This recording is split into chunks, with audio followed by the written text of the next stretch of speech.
karibu kwa taarifa kamili. Polisi jana usiku waliwaua kwa kuwapiga risasi washukiwa wawili wa wizi katika eneo la Fogoto, kaunti ya Kiambu. Mmoja wa washukiwa hao aliyejeruhiwa mguuni alifanikiwa kutoroka. Kwa mujibu wa kamanda wa polisi eneo hilo, Ali Nuno, washukiwa ni sehemu ya kundi la majambazi ambao wanawahangaisha wenye magari ambao wanatumia haswa barabara ya Eastern bypass. Mmoja yule ako tayari.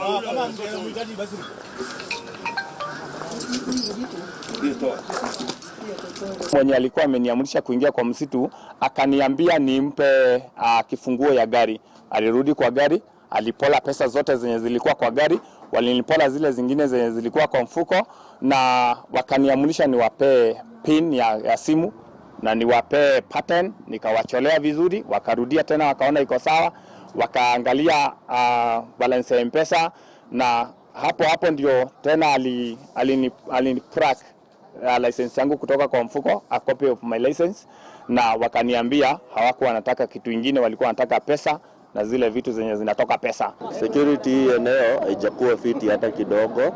Watu wamekuwa wakiibiwa hapa. Kitambo tulikuwa tunaleta huku watu trip, saa hizi huwezi kuja na lazima mkwanza muache vitu zote home juu zitaibiwa.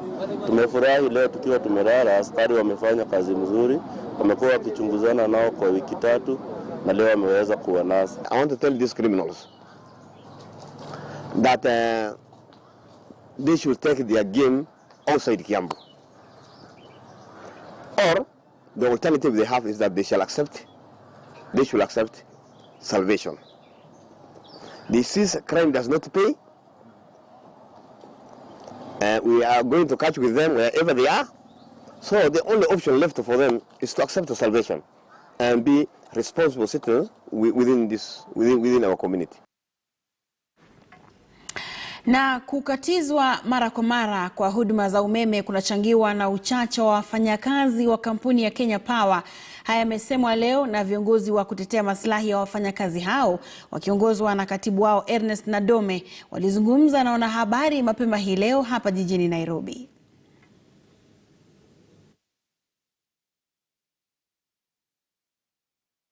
We have a serious problem of staffing at Kenya Power. And that is compounded now by the issue of casualization. Casualization. Here, we are talking about decent work. As workers' representative, we are supposed to promote, we are supposed to encourage issues of decent work. But it's unfortunate that almost 30% of Kenya Power employees are on contract and casual.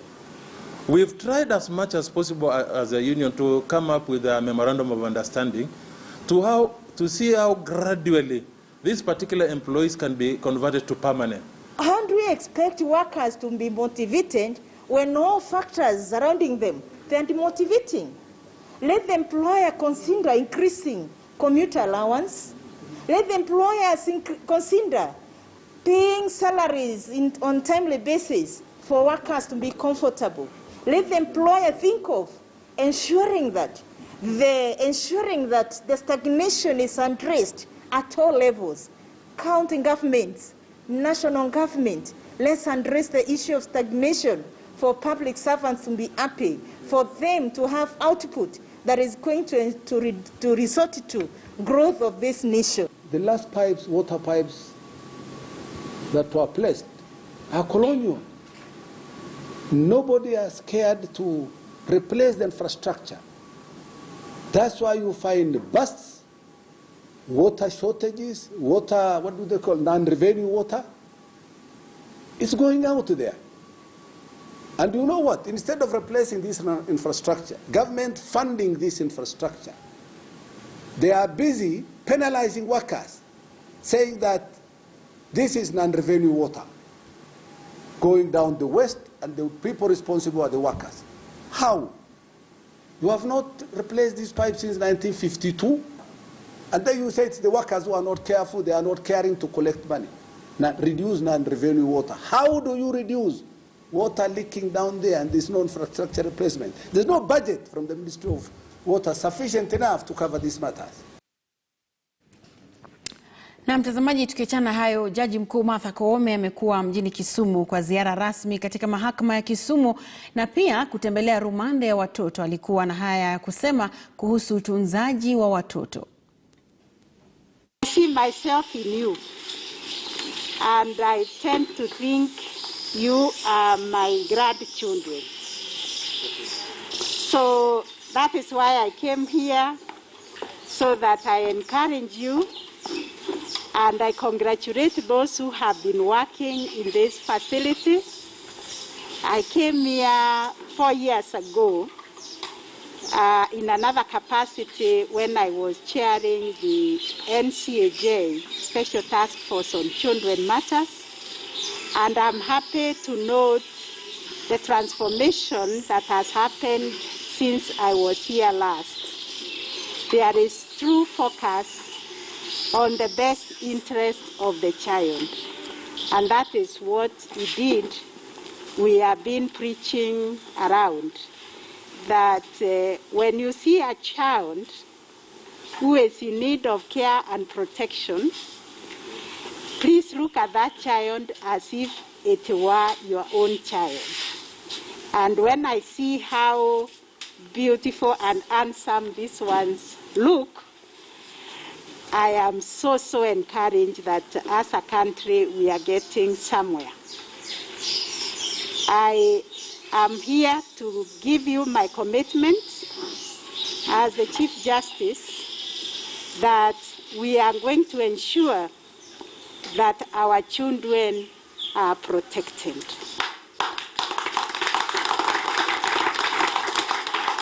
Our children are our bridge to the future. And if we fail our children, I think we have no business to be in these offices. They are central to the services that we render.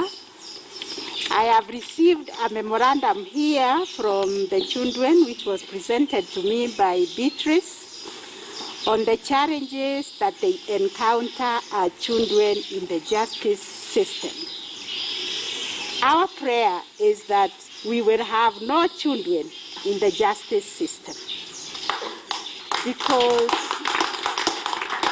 children belong to homes, children belong to schools, children belong to the communities.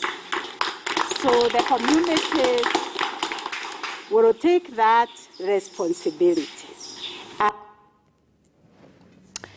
Mtazamaji, viongozi wa chama cha ODM katika eneo la Magharibi wanakitaka chama hicho kuweka bayana msimamo wa chama kuhusiana na pendekezo la kumtimua gavana wa Vihiga Wilbur Otichiro.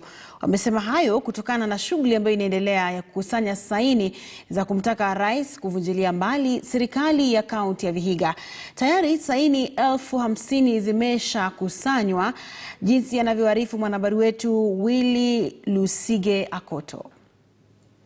Baada ya baadhi ya wakazi wa kaunti ya Vihiga wakiongezwa na Joseph Simeha kuanzisha mchakato wa kukusanya saini za kumtaka Rais Uhuru Kenyatta kuweza kuvunjilia mbali serikali ya kaunti ya Vihiga kwa kile anachodai labda kumekuwa na utepetevu katika utendakazi wa serikali hiyo ikiongozwa na gavana wa Vihiga Wilbur Otichiro pamoja na wakilishi wadi. Kumekuwepo na shughuli za kukusanya saini ambapo kwa sasa wameweza kukusanya 58,000 saini za wapiga kura katika kaunti hii ya Vihiga, huku sheria ikiwataka tu kukusanya takriban 28,000. Lakini leo chama cha ODM, wale wawakilishi pamoja na wasimamizi wa chama hicho, wameweza kujitokeza kutetea au kupinga ile hatua ya ukusanyaji saini na kuweza kumtetea gavana Wilbur Otichiro, wakisema kwamba wale ambao walianzisha mchakato wa kukusanya saini hizo walikuwa na njama zao binafsi, walikuwa wanajitafutia manufaa yao binafsi na wala si msimamo wa ODM. Wanasema kuna baadhi ya watu ambao wamekuwa kitembea wakisema kwamba mchakato huo wa ukusanyaji saini umeweza kutiwa nguvu na chama cha ODM, manake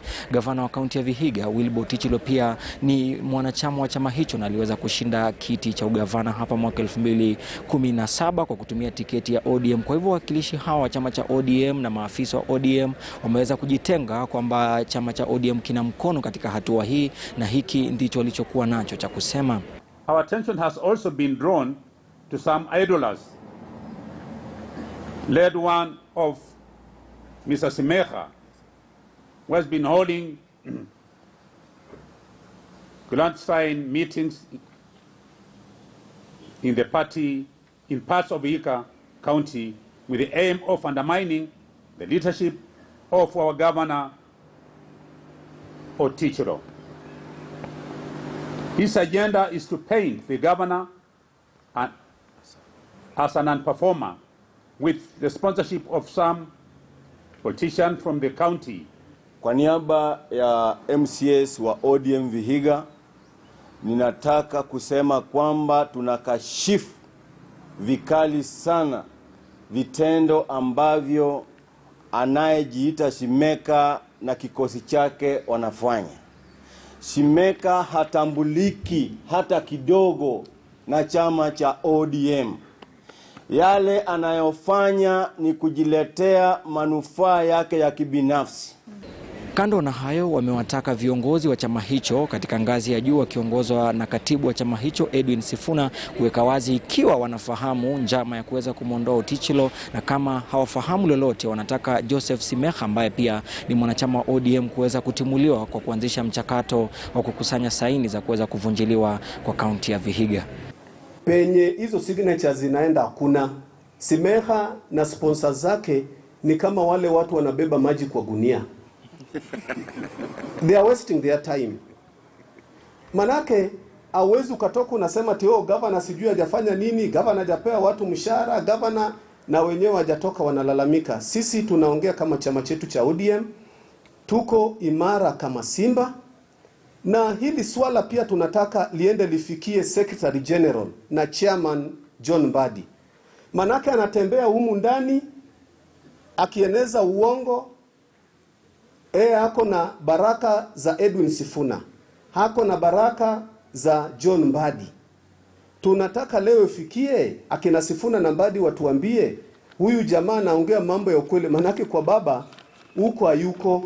Tunasubiri kuona ikiwa malalamishi ya viongozi hawa ODM yataweza kutekelezwa na wale viongozi wa chama hicho katika ngazi ya juu, na kando na hayo tunasubiri kuona ikiwa saini hizo zitakapokabidhiwa IEBC zitaweza kudhibitishwa kuwa bora na shughuli ya kuweza kuvunjilia mbali kaunti ya Vihiga itaweza kuanza. Haya basi, familia moja kutoka kijiji cha Birikani huko Voi, kaunti ya Taita Taveta, inalilia haki kwa mwana wao wa kiume ambaye aliuawa kwa kukatwa mara kadhaa kichwani mwaka mmoja sasa na watu ambao hawajulikani. Familia hiyo inadai kucheleweshwa kwa uchunguzi hadi sasa ni sawa na kunyimwa haki, huku wakihofia usalama wao, wanavyoarifu mwanahabari wetu Hezron Kimari. Jina ni Robert Babu, baba marehemu Thomas Babu ambaye ni first born wangu. Aliuawa tarehe 30 mwezi wa 5 mwaka uliokwisha. Na alipouawa tulipiga report kwa polisi Voi, walikuja wakafanya uchunguzi mpaka mwaka huu mapema ndio alipata kucompile report yote na kusema kwamba yule mtu alimpigia simu. Maana kuna mtu alimpigia simu alafu ndio akaenda. Na kesho yake mtoto wangu akakutwa ameuawa. Sasa wakasema huyo mtu pamoja na mwingine ambao waliongea naye usiku huo waliohusisha kama ambao ndio walihusika na kifo cha mtoto wangu. Walipo compile report hiyo walipeleka kwa DPP akarudisha akasema hakuna ushahidi wa kutosha. Na niliweza kuandika barua kwa DCIO Nairobi, bwana Kinoti sijui kama alipata au kupata. Niliandika barua kwa DPP Nurdin Haji sijui kama alipata au kupata, ili kuingilia jambo hili mpaka hivi sasa. Jambo ambalo nalalamika zaidi ni kwamba DCIO Voi walimuita mtu mmoja ambaye alikuwa na marehemu usiku na akakataa kuja, na hawakuweza kumshika mpaka sasa. Ni kitu gani kilimzuia hao kushika huyo mtu ili waje kumhoji? Maana sheria ya polisi, ukiitwa na polisi ukikataa unakuja unakuwa arrested. Neno la pili, DPP anataka ushahidi aina gani? Ikiwa yule mtu alimpigia mtoto wangu simu alafu kesho yake akatoa ameuawa, bado yuko nje mpaka sasa. Ushahidi wa muhimu nafikiri ni simu ambazo ni mawasiliano waliwasiliana kutoka siku hiyo. Kwa hivyo nina uchungu zaidi kwa sababu watoto wa marehemu ambao mimi nakaa nao hivi sasa hawana wazazi. Mama yao alikuwa amekufa kwanza na baba yao ndiye alikuwa kama mzazi wao, ameuawa kinyama, na mpaka sasa hakuna mtu yote ambaye amekuwa arrested kuhusishwa na jambo hilo. Nina uchungu sana wakati huu. Katika umri niko na 79 years, kulia watoto kwangu ni shida. Sina njia yote mapato. Ni mimi tu nanitegemea.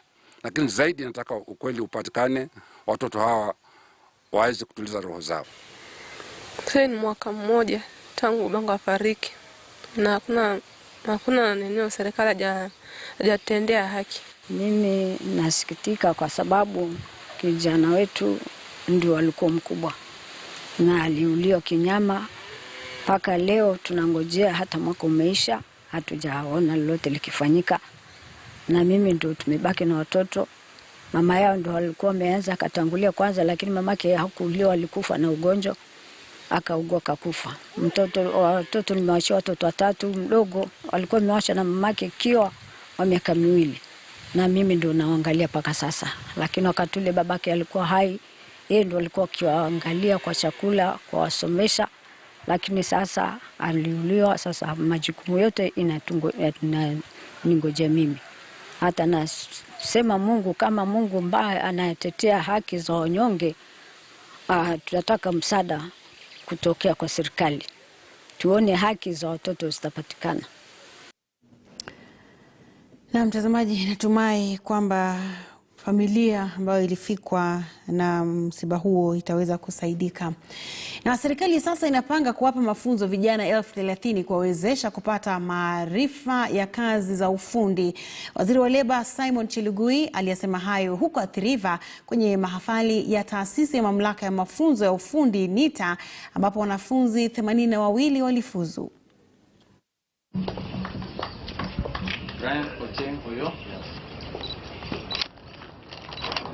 Mary Kamendi Jumba. Mary Kamendi Jumba. Mistreatment for the migrant worker. I therefore appealed in skills transfer. On the other hand, one of the most successful home care management training of trainers. Today we oversaw 8 trainers of trainers graduating, and they have been training on a number of modules: home care, child care, and pre-departure preparation. These trainers of trainers will now be employed or will be working for various recruitment and training agencies who are now recruiting Kenyans who are looking for jobs abroad. This is one way of addressing the challenges that we've been going or been seeing as a country, the challenges our Kenyan workers abroad have been going through. Some of them have been abused, some of them have been mistreated, and we've realized that the cause of such actions by destination country employers could be caused by our own unpreparedness before we send these workers abroad. Na familia moja katika kaunti ya Lamu inaishi kwa hofu kufuatia kisa cha kutekwa nyara kwa binti yao. Kulingana na mama mzazi wa msichana huyo, mwanawe ambaye ni mwanafunzi wa darasa la 6 katika shule moja ya binafsi kisiwani Amu, alitekwa nyara na wanaume 3 nje ya shule yao saa za jioni alipokuwa akirudi nyumbani. Mtoto huyo mwenye umri wa miaka 13 na ambaye anaishi na wazazi wake katika kijiji cha Kandahar alitupwa karibu na bahari akiwa amefungwa miguu, mikono na hata mdomo kutumia vipande vya buibui lake ambalo liliraruliwa kabla ya kuokolewa na wapita njia. Mtoto wangu mara ya kwanza alipotea hivyo saa 2 usiku, na tukamtafuta akipatikana kitu saa 6, na watu waliombeba hakujulikana ni watu wa kina nani. Na mtoto huyo akipatikana wamemfunga hivyo. Tukajaribu kwenda polisi kusaidia na machifu, ikabidi mtoto apatikane kwa usaidizi hivyo. Sasa sijui watu hawa wana lengo gani na mtoto wangu, wana lengo gani na familia yangu, pengine hakuna kitu gani ambapo tawafanya mpaka wanilipize kama kwa mtoto ambapo hana hatia, ni mtoto mdogo. Sasa naomba serikali inisaidie kwa mtoto, ajulikane hawa watu ni watu watu gani ambao wanafanya haya mambo. Sijawahi kukosana na mtu, si mimi, si babanke, si watoto wangu hawa wakubwa, si ndugu zangu. Niko hapa miaka mingi sana, sijawahi kukosana na mtu wala sina chuki na mtu. Sasa sijui hili tatizo lilianza vipi. Na kanisa Katoliki katika kaunti ya Trans Nzoia limeanzisha kituo cha kuwakinga watoto dhidi ya mimba za mapema kufuatia ongezeko la visa hivyo. Washikadau katika sekta ya elimu wameshangazwa na ongezeko la mimba zisizopangwa miongoni mwa watoto na kusema kwamba visa hivyo ni tishio kwa ndoto za wanafunzi. Vilevile wazazi wamelaumiwa kwa kulegea katika kuhakikisha nidhamu miongoni mwa watoto wao, jambo ambalo linachangia ongezeko la mimba za mapema.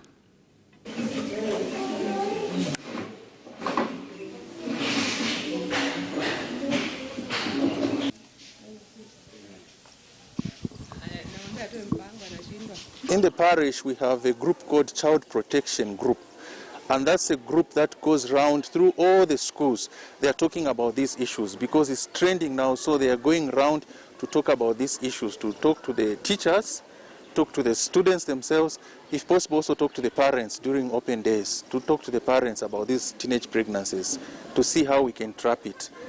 But the main cause of it is mainly, I think, poverty around our circles. Also, COVID-19 brought about this issue. Wenye wanapeana hawa watoto mimba mara nyingi hawajulikani. Labda ni vijana wa bodaboda ama watu wengine, lakini wanatoka katika community ambayo wazazi wanajua. Na tukijaribu kufuata na serikali, unakuta ya kwamba kijana amepotea kwa sababu tuko karibu na Mount Elgon Forest na tuko karibu na Uganda. Fedha watu kulipa ni ngumu, ndio inafanya watoto wanashindwa, especially kama wasichana. Unakuta wanarandaranda, wasasi hawachukui maanani huyu msichana naye ni mtoto kama mkijana, na kijana naye pikipiki ukiwa nayo na yataenda kwa barabara asahau masomo.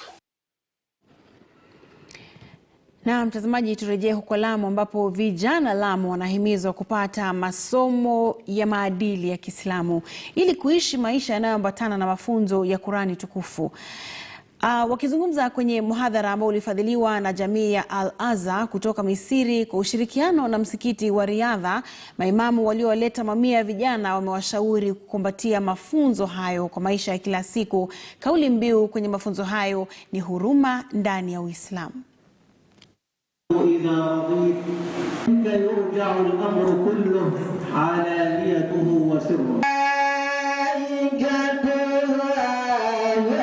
Uislamu ni dini ya amani. Zile propaganda ambazo watu wachafua dini ya Uislamu kuhusu Uislamu ni dini ya ugaidi, Uislamu ni dini ya kuchafua tu kila mahali, sivyo. Uislamu ni dini ya amani, kila mahali yafaa tueneze amani hapa Kenya na kila nchi iliyoko hapa duniani. Wito ni kwamba Waislamu wasambaze mwito wa rahma kwa nchi ambazo kwamba zina majanga ya zita, zina majanga ya kutoelewana, wasambaze mwito kama hunu, kwa sababu na wale ambao kwamba si Waislamu wajue kwamba Uislamu ni dini ya rahma, ya lingania wale hata kama waonewa, wapigwa, wateswa, lakini pia tusambaze ujumbe kama hunu wa rahma kwa watu wote walioko ndani ya ulimwengu. Mtazamaji, tupate mapumziko mafupi mno, taarifa zingalipo, usiende mbali.